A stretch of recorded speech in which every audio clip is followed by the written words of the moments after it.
الحمد لله الذي هدانا لهذا وما كنا لنهتدي لولا أن هدانا الله لقد جاءت رسل ربنا بالحق الصلاة والسلام على رسول المسدد المصطفى الأمجد المحمود الأحمد أبي القاسم محمد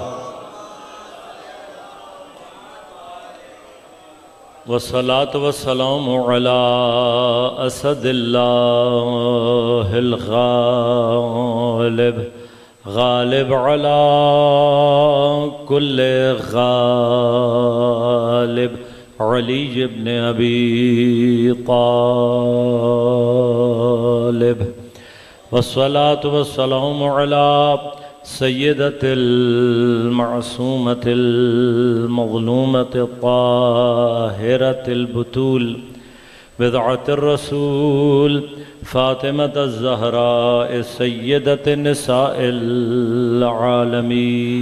العالمين والصلاة والسلام على الحسن المجتبى والحسين المظلوم وأهل بيته الطيبين الطاهرين المعصومين المظلومين المنتجبين المنتخبين لا سيما بقية الله في الأراضين روحي وأرواح العالمين لتراب مقدمه الفداء ولعنة الله على أعدائهم أجمعين أما بعد قال الله تعالى في كتابه الكريم بسم الله الرحمن الرحيم وجعلنا منهم أئمة يهدون بأمرنا لما صبروا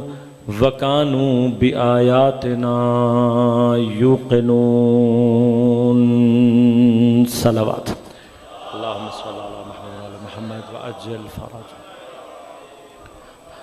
مومنین کرام سامعین محترم عزیزان گرام قدر عزاداران سید الشہداء سن 1445 ہجری کا عاشورہ محرم امامت و ہدایت کے عنوان سے ہماری گفتگو کا سلسلہ جاری ہے۔ پروردگار ارشاد فرما رہا ہے، سورہ مبارک سجدہ کی 24 نمبر آیت ہے۔ پروردگار ارشاد فرما رہا ہے وَجَعَلْنَ مِنْهُمْ أَئِمَّةً، اور ہم قرار دیتے ہیں ان میں اماموں کو، یہدون بامرنا، یہ امام ہدایت کرتے ہیں ہمارے امر سے۔ لما صبروا، صفات کیا ہیں ان کی کہ یہ صبر کرنے والے ہیں، وَكَانُوا بِآيَاتِنَا يُوقِنُونَ، اور ہماری آیات پر یقین رکھنے والے ہیں۔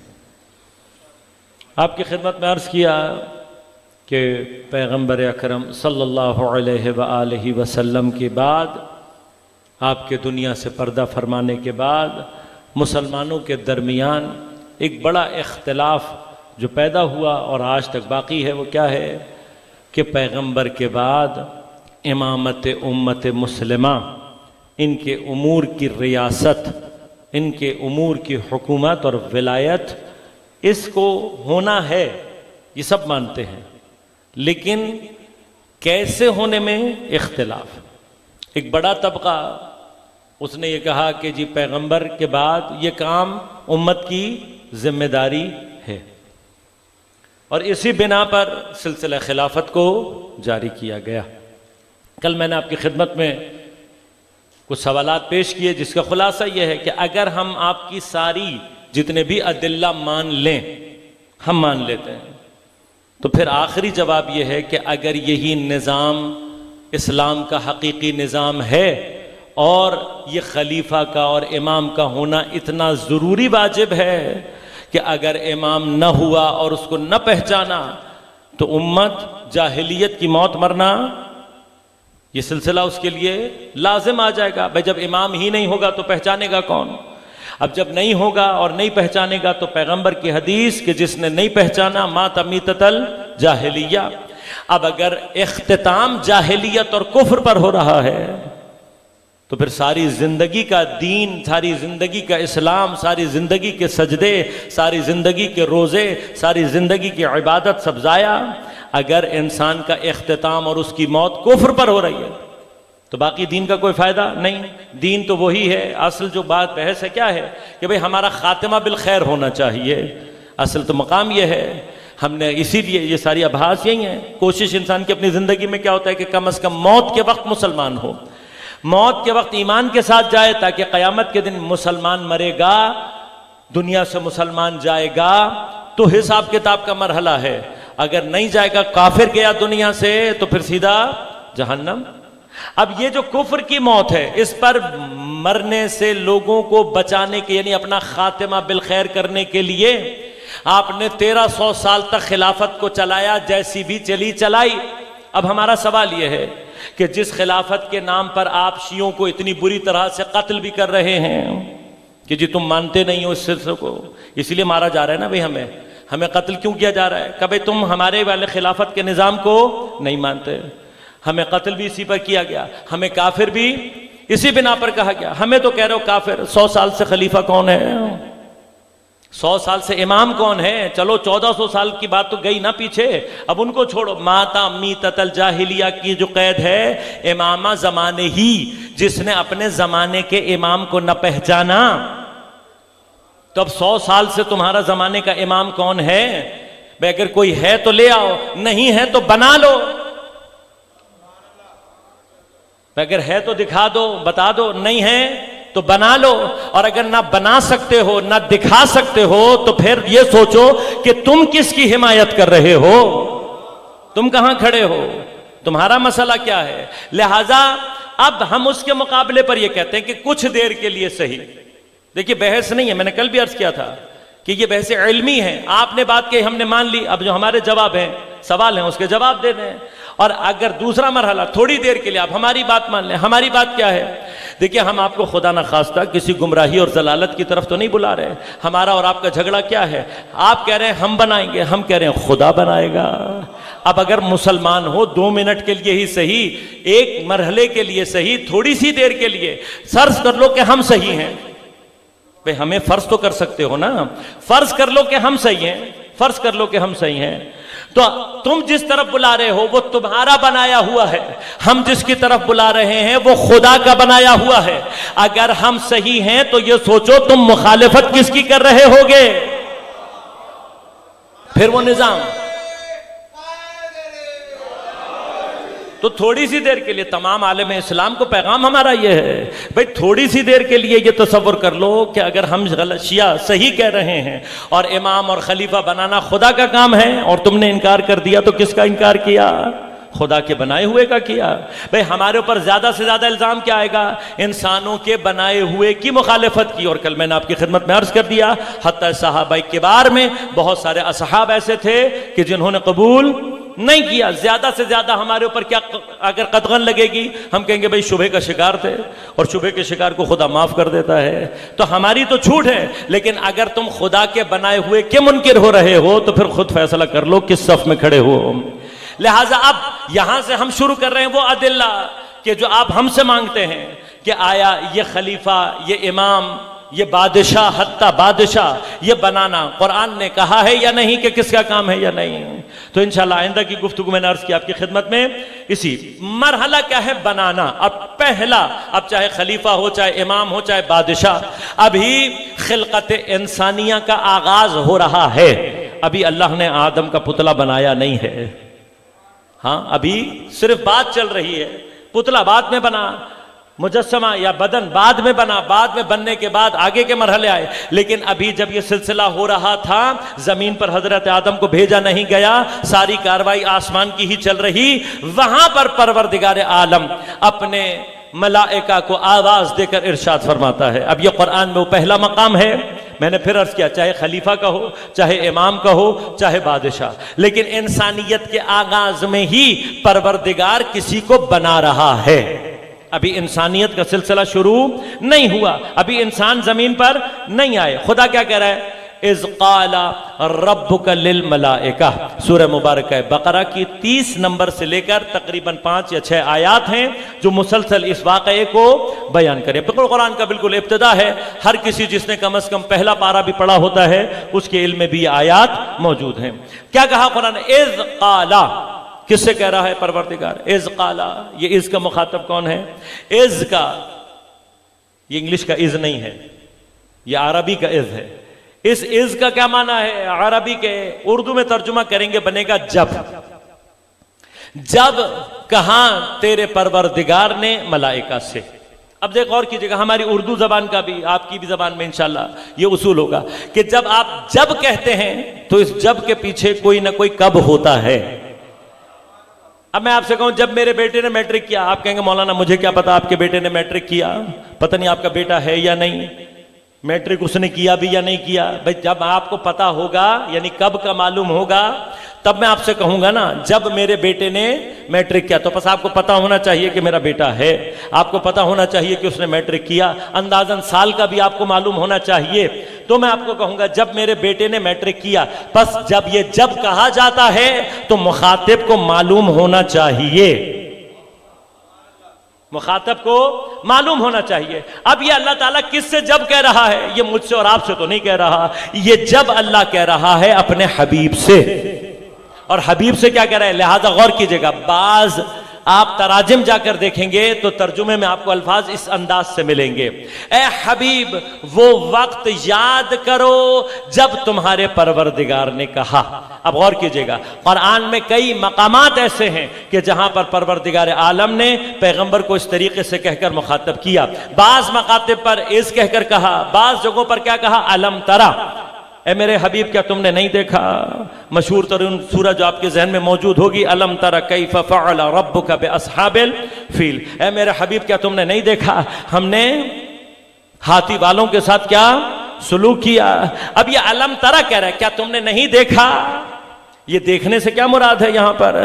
بھئی کسی کو پتا ہوگا تو ہوگا۔ اب یہ واقعہ جس کا قرآن نقل کر رہا ہے پیغمبر کی ولادت سے کم از کم 1 سال پہلے ہے، اور جو میں فرشتوں کی بات کر رہا ہوں تو ابھی تو زمین پر انسانی نسل کا آغاز ہوا ہی نہیں ہے۔ بس یہ تمام مقامات یہ بتا رہے ہیں کہ ابھی انسانیت کا سلسلہ زمین پر جاری نہیں ہوا تھا، میرا نبی دیکھ رہا تھا، چونکہ ناظر تھا، معلوم تھا، لہٰذا خدا کہہ رہا ہے وہ وقت یاد کرو جب تیرے پروردگار نے ملائکہ سے کہا۔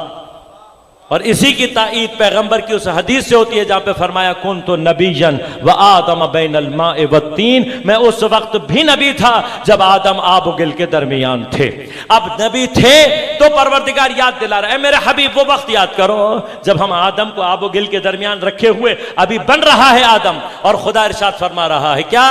اذ قال ربک للملائکہ، تیرے پروردگار نے فرشتوں سے کہا، کیا کہا؟ انی جاعل فی الارض خلیفہ، میں کیا کر رہا ہوں؟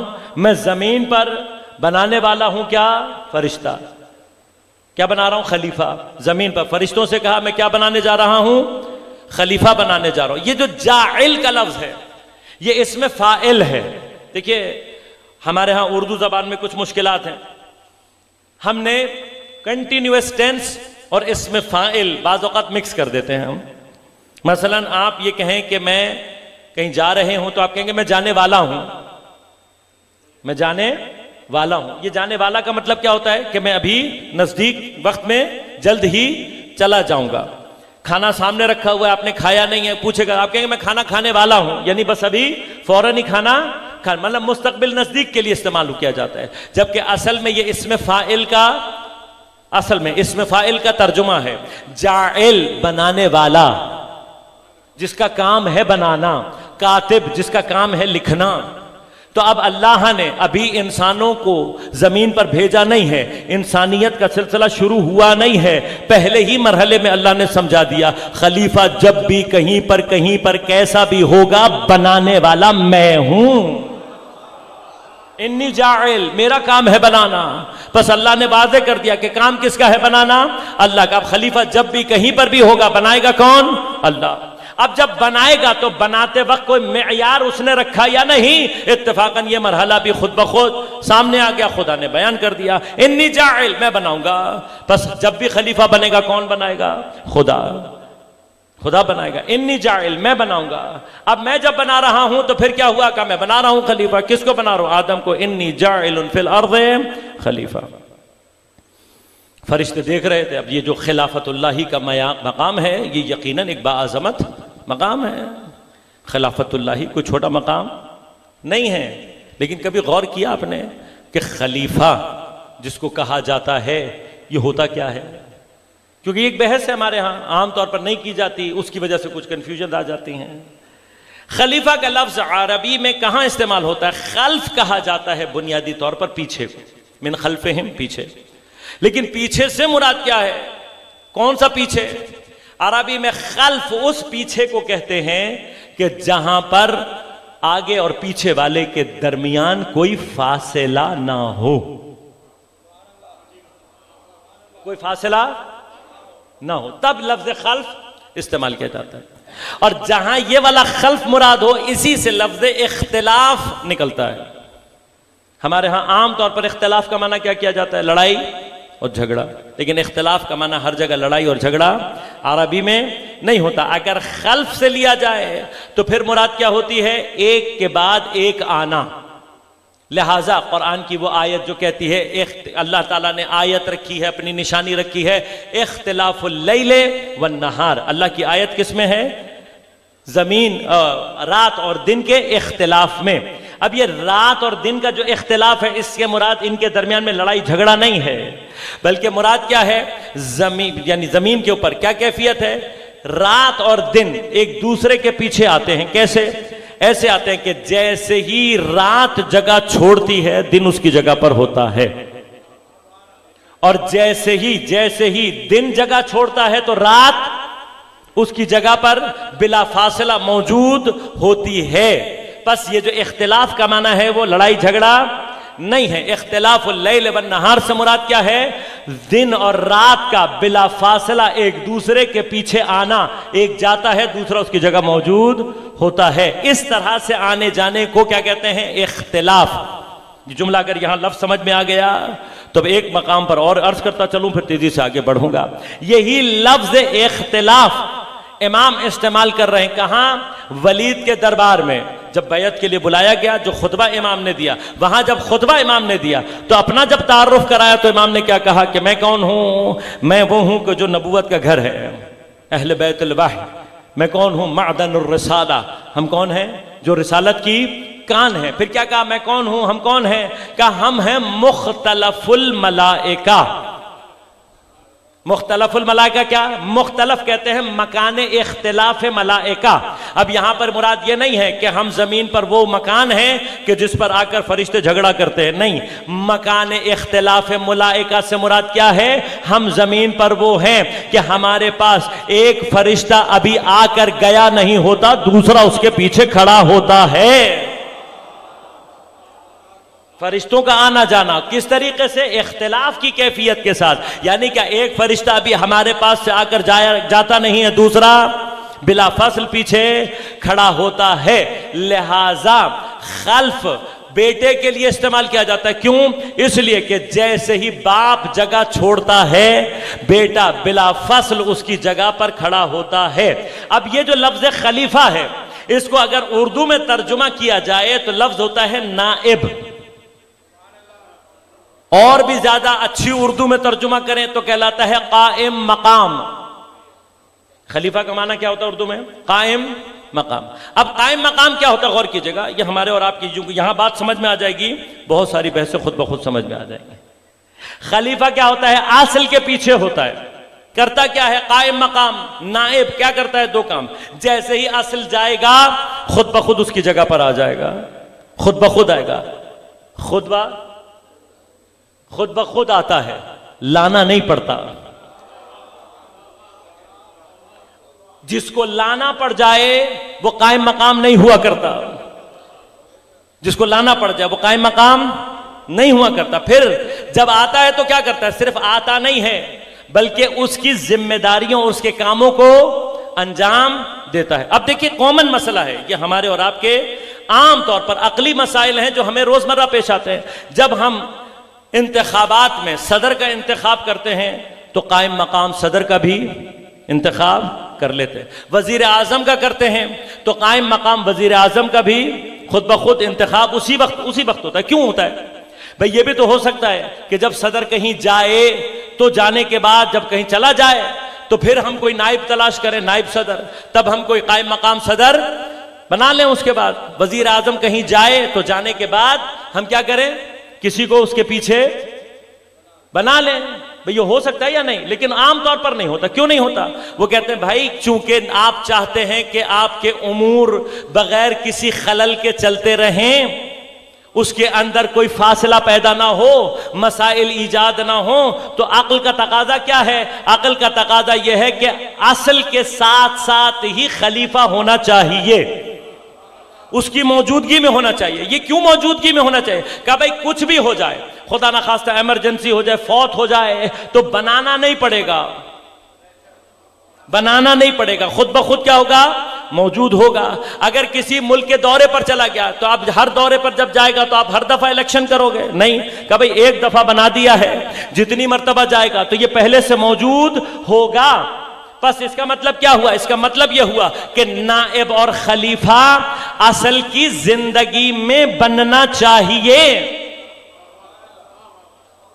بھئی اگر اصل کی زندگی میں نہیں بنے گا تو کیا ہوگا؟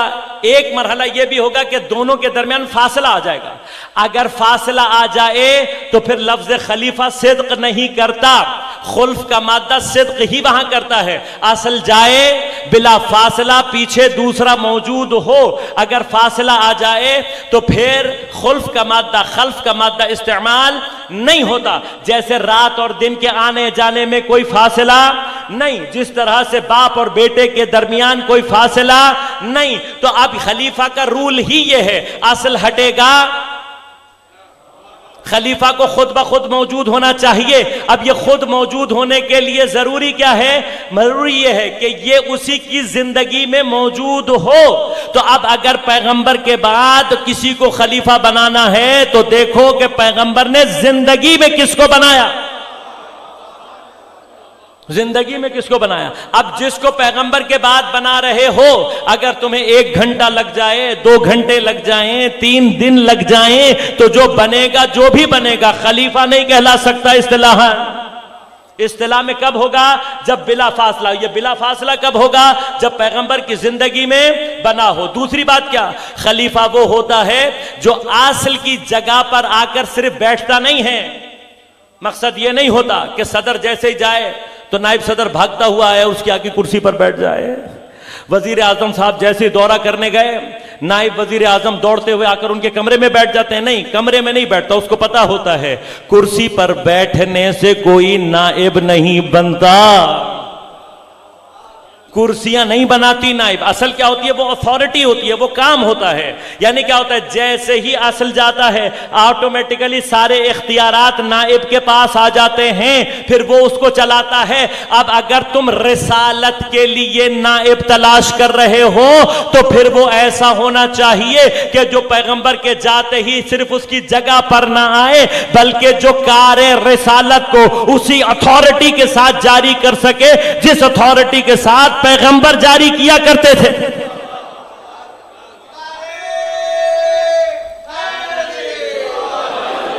جگہ پر بیٹھنے سے کوئی نہیں بنتا. اتھارٹی جس کو بھی تلاش کر رہا ہو.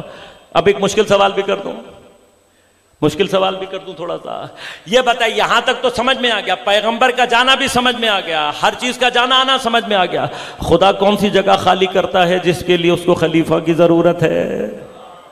یہ بحث ہے یا نہیں ہے؟ اب اس میں لمبی بحث ہے لیکن میں تفصیل میں نہیں جاؤں گا. صرف ایک مقام یاد رکھیے گا، کچھ جگہوں پر نہیں جایا جا سکتا، نہیں پہنچا جایا جا سکتا مجبوری کی وجہ سے، لیکن کچھ جگہوں پر نہیں جایا جا سکتا کمال کی وجہ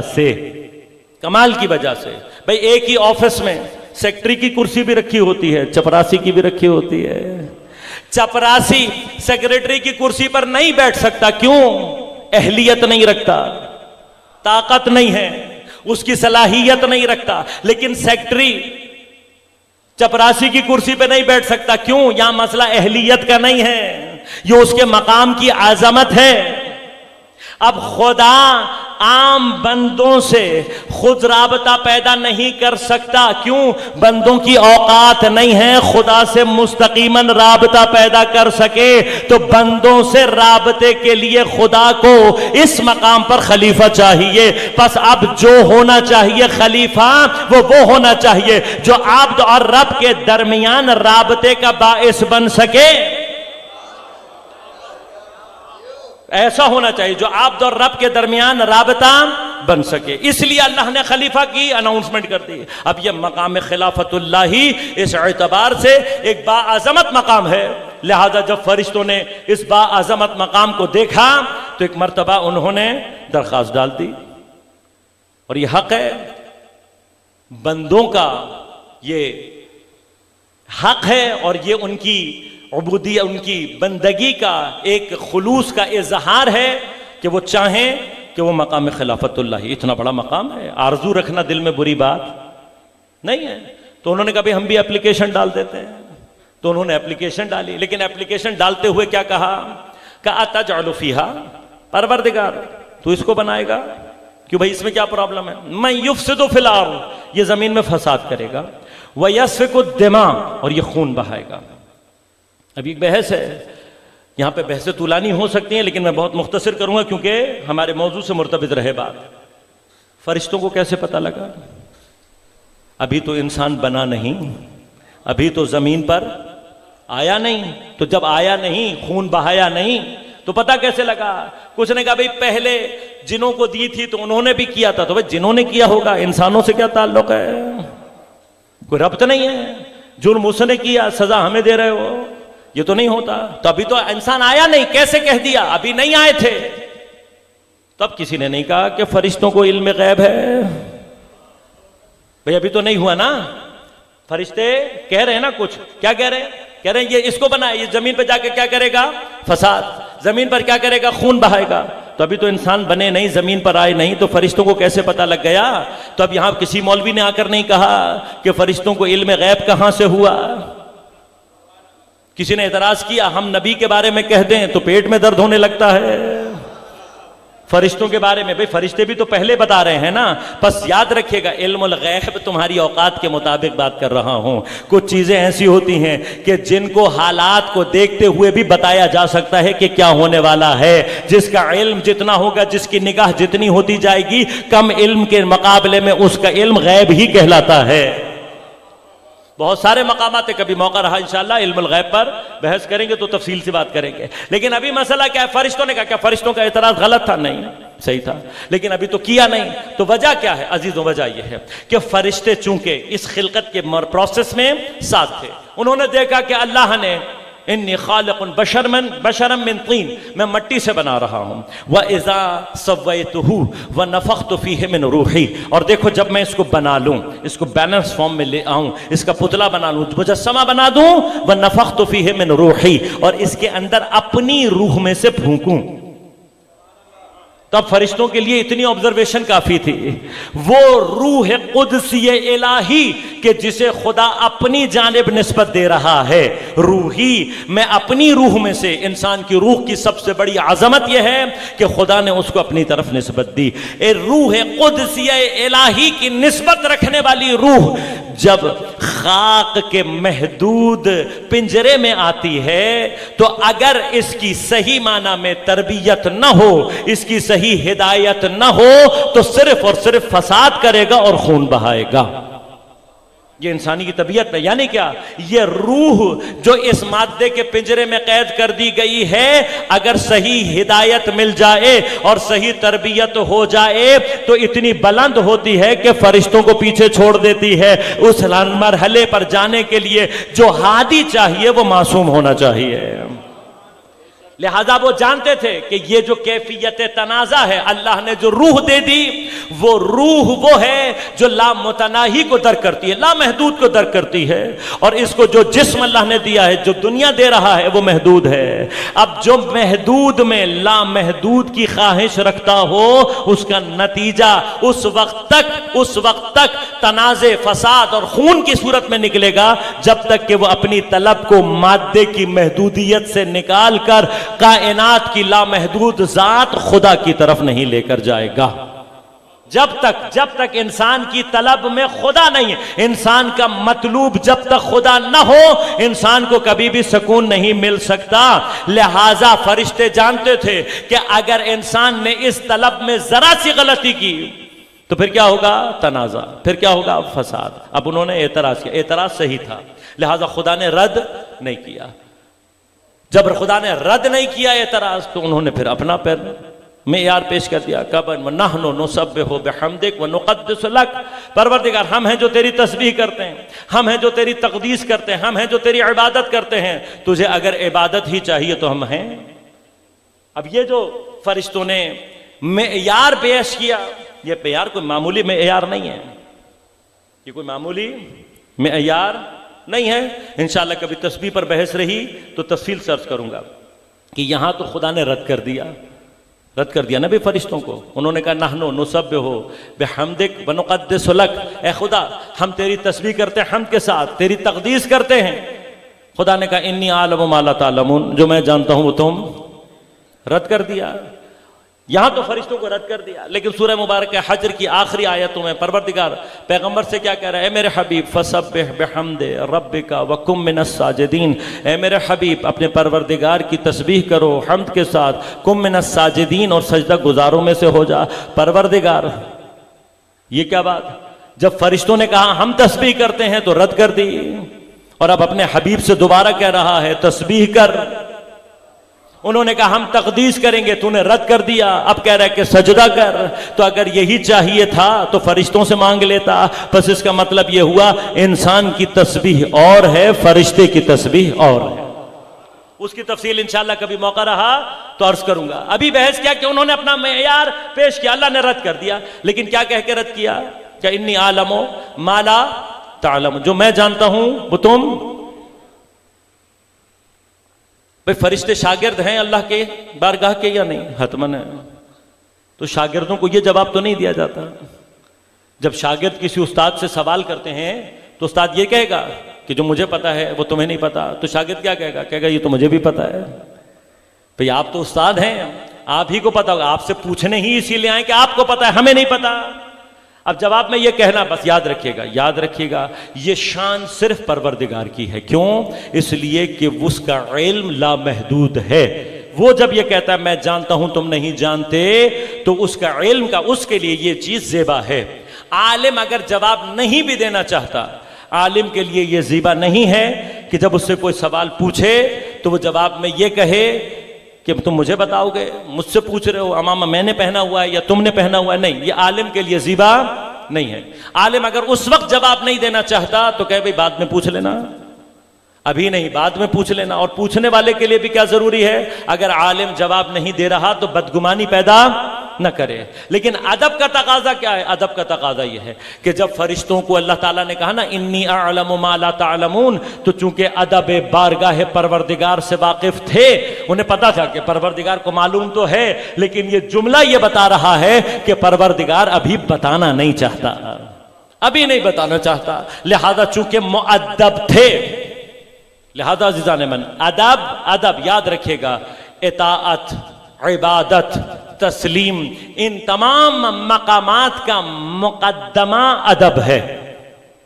حتیٰ اس سے بھی پہلے آ جاؤں، اطاعت، عبادت، تسلیم، رضا، یہ سب بات کے مرحلے ہیں۔ حتیٰ محبت کا مقدمہ ادب ہے۔ یعنی کیا؟ با ادب ہوگا تو محب بن سکتا ہے، بے ادب کبھی بھی محب نہیں بن سکتا، کبھی بھی نہیں بن سکتا۔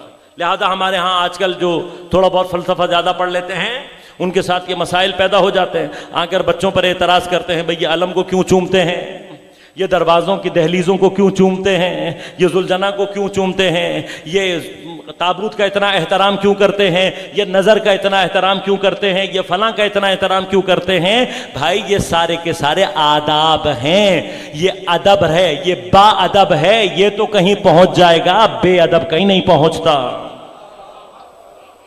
با ادب پہنچتا ہے، بے ادب نہیں پہنچ سکتا۔ با ادب کے لیے ممکن ہے محبت پیدا ہو جائے، محبت پیدا ہو جائے گی، مطیع خود بخود ہو جائے گا، لیکن بے ادب کے دل میں کبھی بھی محبت پیدا نہیں ہو سکتی۔ لہذا جتنا احترام بڑھا سکتے ہو بڑھاؤ، لیکن اس سرحد میں رکھنا کہ جو شریعت کی سرحد ہے، شریعت کی سرحد سے ادب ٹکرانا نہیں چاہیے۔ شریعت کی ہر سرحد کیا ہے؟ شریعت کی سرحد کا احترام کرو اتنا کہ عبادت سے مشابہ نہیں ہونا چاہیے، کیونکہ عبادت مخصوص ہے خدا کے لیے۔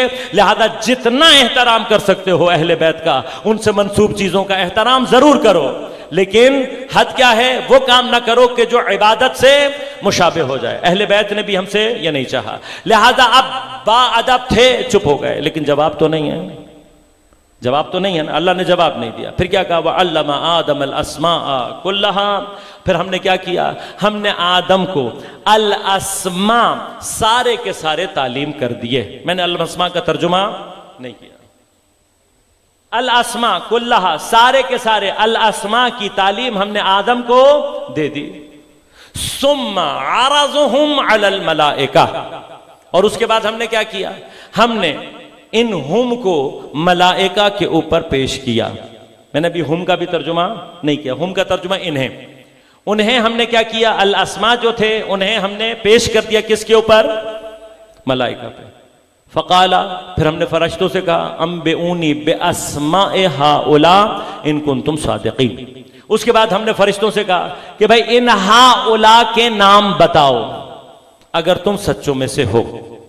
میں ابھی ترجمہ نہیں کر رہا، بعض الفاظ کے میں چاہتا ہوں کہ یہ الفاظ اسی طرح سے آپ کے ذہنوں میں رہیں۔ فرشتوں سے جب پوچھا کہ بھئی ان ہؤلاء کے نام بتاؤ، تو انہوں نے کہا پروردگار جتنا تو نے ہمیں علم دیا اس سے زیادہ ہم نہیں جانتے۔ پھر اللہ نے کہا آدم سے، اے آدم تم انبئہم باسمائہم، اے آدم تم ان کو ان کے نام بتاؤ، اور حضرت آدم نے بتا دیا۔ اب اگر کوئی آیت کو عام طور پر پڑھے تو وہ کہے گا بھئی یہ تو چیٹنگ ہو گئی، اکثر ہوتا ہے۔ کئی لوگوں نے سوال بھی کر دیے آیت کا ترجمہ پڑھ کے، اگر آیت کے ترجموں سے قرآن سمجھ میں آ رہا ہوتا، اگر آیتوں کے ترجموں سے قرآن سمجھ کے آ رہا ہوتا تو نبی کی بھی ضرورت نہ ہوتی۔ اور یاد رکھیے گا قرآن اتنا آسان ہوتا تو قرآن خود نہ کہتا فاسألوا اہل الذکر ان کنتم لا تعلمون۔ قرآن خود کہہ رہا ہے کہ سوال کرو ان سے جو کہ اہل ذکر ہیں، وہ تمہیں بتائیں گے کہ کیا ہے۔ اب تمہیں سمجھ میں نہیں آ رہا تو اہل ذکر سے سوال کرو۔ لیکن عام طور پر عام پڑھنے والا کنفیوز ہو جاتا ہے، کیوں؟ علمہ آدم الاسماء کلھا، اللہ تعالیٰ کہہ رہا ہے ہم نے آدم کو تعلیم دی۔ تب اس سے یہ مطلب کہاں نکل رہا ہے کہ ہم نے فرشتوں کو تعلیم نہیں دی؟ بھئی یہ جو لوگ کہتے ہیں نا کہ آدم کو تو تعلیم دے دی، فرشتوں کو تعلیم نہیں دی، تو آدم کی تعلیم فرشتوں کو تعلیم نہ دینے کا اس بات کہاں کر رہا ہے؟ بھئی یہ تو ثابت نہیں ہو رہا نا۔ اللہ تعالیٰ نے یہ بتایا کہ ہم نے آدم کو دی۔ بھئی آدم کو کیوں دی؟ بڑا واضح سی بات ہے، فرشتوں تو پہلے سے موجود تھے، آدم ابھی خلق ہوا ہے۔ بھئی اگر آپ کلاس میں پہلے سے پڑھ رہے ہوں اور کوئی نیا بچہ آ جائے تو ایکسٹرا کلاس اس کے لیے رکھیں گے یا آپ کے لیے رکھیں گے؟ اب جو نیا آیا ہے ایکسٹرا کلاس اس کے لیے ہوگی، تو جب ایکسٹرا کلاس کی وہ لگے تو آپ چلے جائیں پرنسپل کے پاس شکایت لگانے کہ بھئی ہماری ایکسٹرا کلاس کیوں نہیں رکھی؟ تو پرنسپل کیا کہے گا آپ سے کہے گا بیٹے جو تم نے کلاسیں تمہاری لیے رکھی تھی اس میں پڑھا ہوتا تو تمہارے لیے ایکسٹرا کی ضرورت نہ پڑتی۔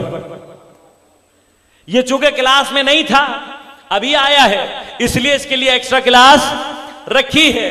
تو علمہ آدم اس لیے کہہ رہا ہے کہ فرشتے پہلے سے موجود تھے، ابھی جو تازہ خلق ہوا ہے تعلیم کی ضرورت اسے تھی، تو اسے جب تعلیم دی تو اب تعلیم کس کی دی؟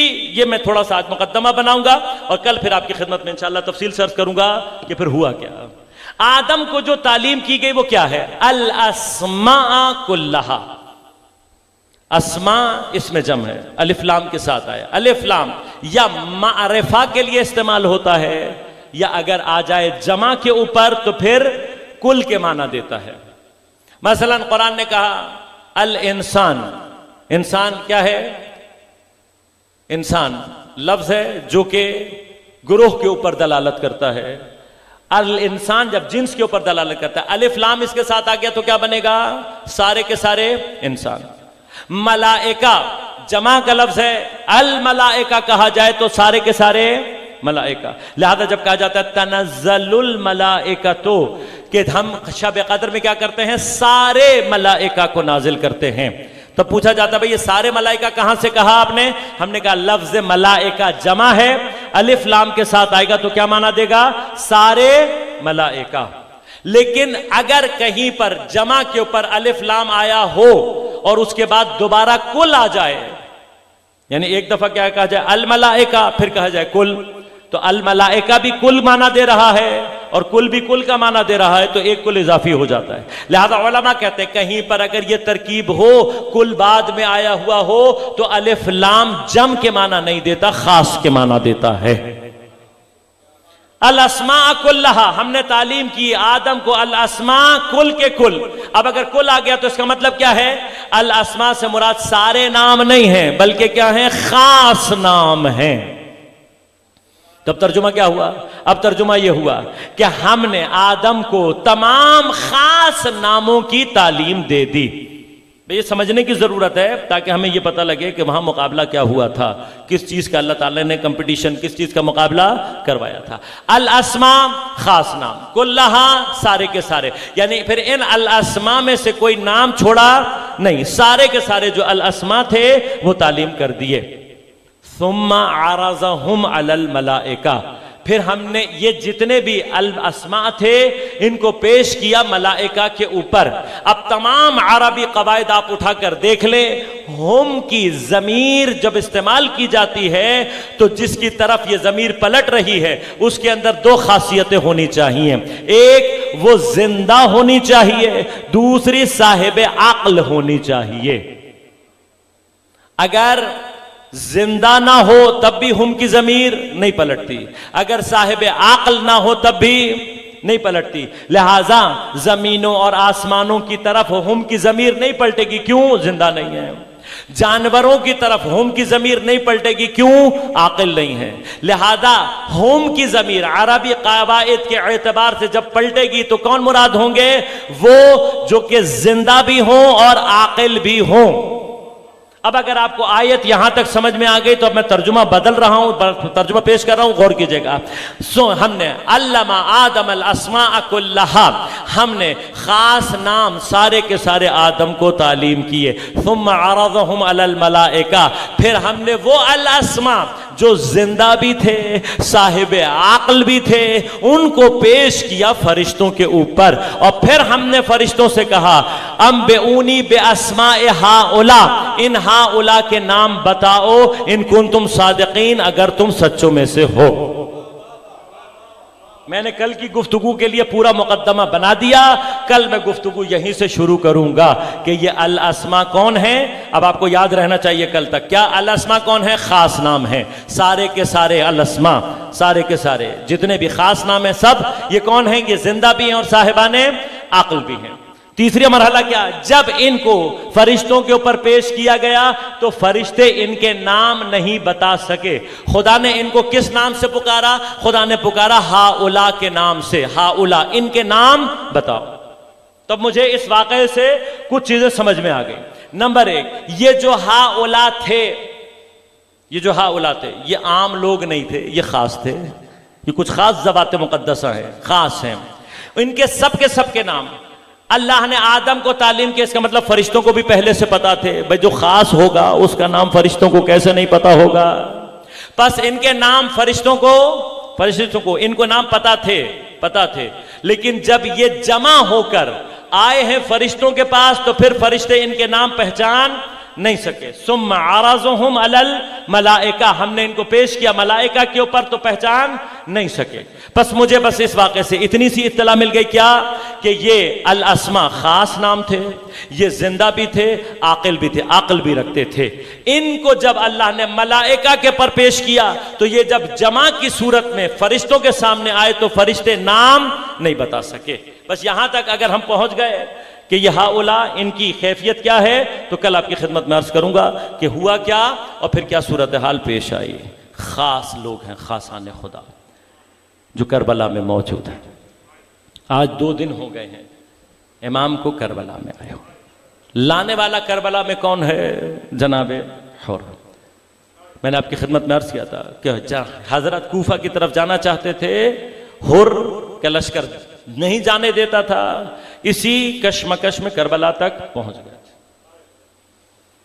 پہلا کربلا میں پہرا بھی حر کے لشکر نے دیا، نہیں جانے دیا، اور پھر 7 محرم کو خیموں کو ہٹا دیا گیا پانی سے۔ پھر اس کے بعد مسلسل لشکروں کی آمد پہ آمد پہ آمد۔ حر صرف یہ دیکھنا چاہتا ہے کہ یہ امام حسین کی بات مانیں گے یا نہیں۔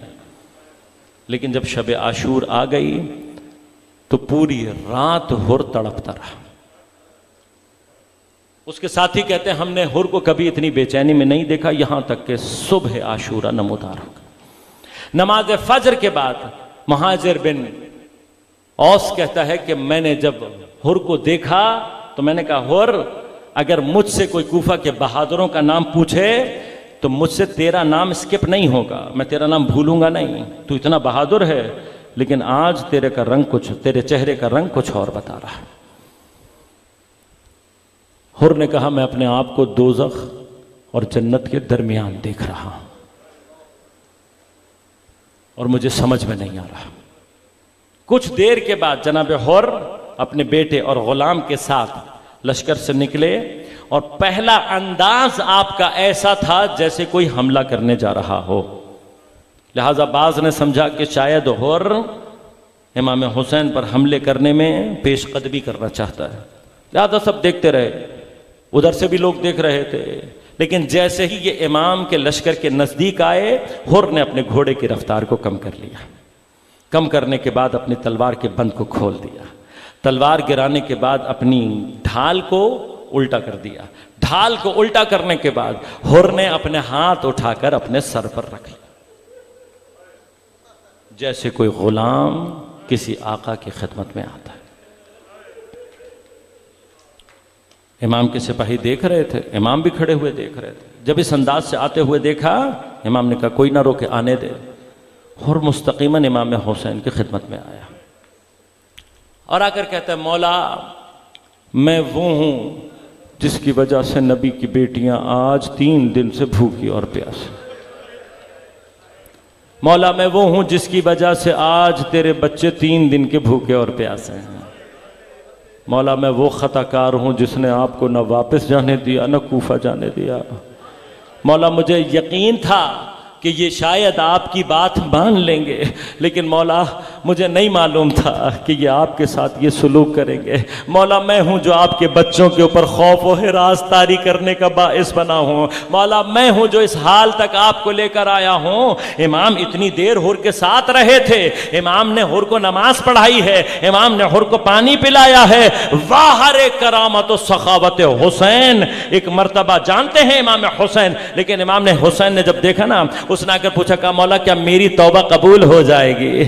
امام نے کہا اگر تو نے توبہ کر لی ہے اور ہمارا ساتھ دے گا تو خدا تیرا توبہ ضرور قبول کرے گا۔ کہا مولا اپنی جان آپ پر فدا کرنے کے لیے آیا ہوں۔ لیکن جب یہ ساری بات ہو گئی تو امام نے ایک مرتبہ پلٹ کر پوچھا تیرا نام کیا ہے؟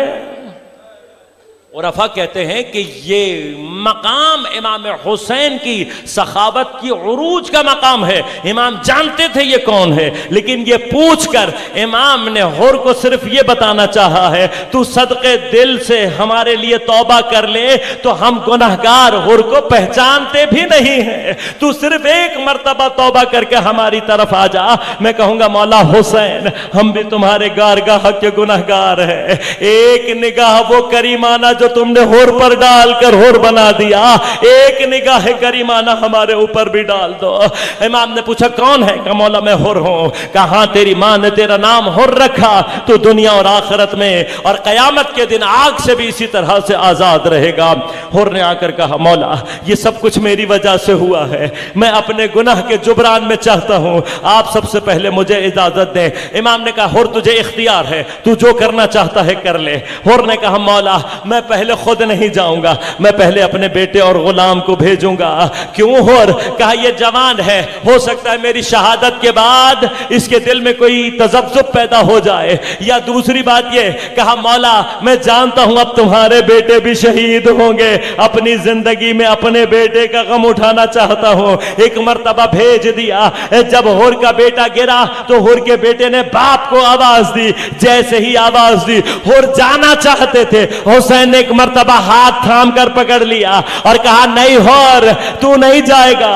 مولا کیوں نہیں جانے دے رہے؟ کہا باپ کا بیٹے کے جنازے پر جانا مناسب نہیں ہے۔ میں کہوں گا مولا ابھی تو ہور کو جانے نہیں دیا، لیکن کچھ دیر بعد جب تمہارا شہزادہ علی اکبر ارے میدان سے آواز دے گا، حسین ٹھوکریں کھاتے ہوئے جا رہے ہوں گے۔ باپ کو جانے نہیں دیا، باپ کو جانے نہیں دیا، لاشا لے کر آئے، پھر باپ کو تسلی دی۔ ہر نے کہا مولا اب میں خود جاؤں گا۔ ہر نے جنگ کی، جنگ کرتے کرتے ہر کے سر پر گرز لگا، گرز جب لگا زمین پر گرے، گرتے ہوئے امام حسین کو سلام کیا۔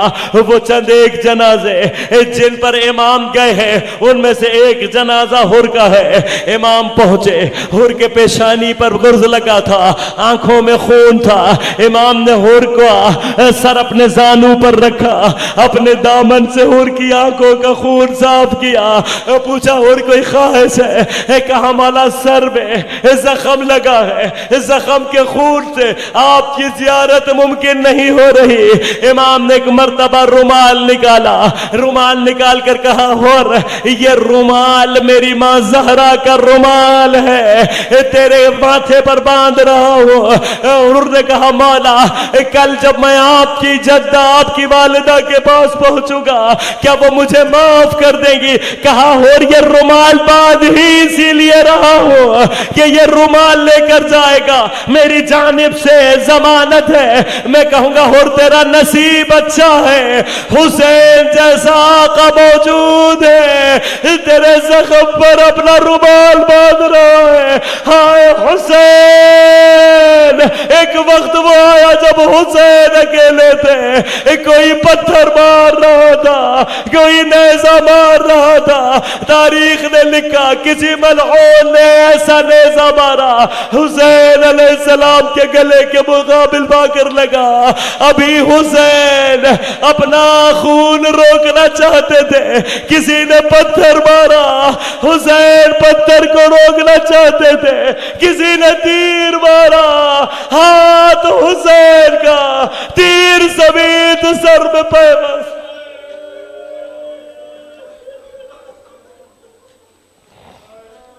الا ولعنۃ اللہ علی القوم الظالمین وسيعلم الذين ظلموا